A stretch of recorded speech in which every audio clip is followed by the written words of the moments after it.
आज सकाळी आम्ही 4 वाजता हैदराबादला पोहोचलो. हैदराबादला पोहोचायला आम्ही गरम गरम चहा घेऊन बहुतेक जण चहा पित होतो. चहा पिऊन झाल्यानंतर आम्ही निघालो आमच्या बॅगा घेऊन बसमध्ये टाकायला.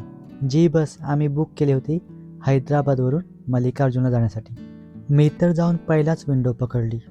आपल्या बसवरची काच नीट साफ नव्हती, त्यामुळे आपला समोरचा व्ह्यू नीट दिसत नव्हता. मस्त थंडी थंडी हवा येत होती. इथला निसर्ग बघून मन एकदम शांत झालं. त्यात पडलं अजून धुकं, त्यात अजूनच भारी वाटायला लागलं. सोनाली तर झोपून गेली आणि बाकीचे तर मस्ती करत होते. सर्वात जास्त हाच मस्ती करत होता. रस्त्याला जात असताना एक आम्हाला भलं मोठं धरण लागलं. त्या धरणाचा पाण्याचा प्रेशर इतका होता की तो आमच्या बसवर उडत होता. मी ड्रायव्हरला सांगितलं की थांब थांब, मला इकडचा व्हिडिओ शूट घेऊ दे.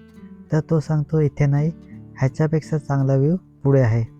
मग काय, ड्रायव्हर सांगेल ते खरं. मला कधी झोप लागली मला माहितीच नाही. तर चला आता बाय बाय.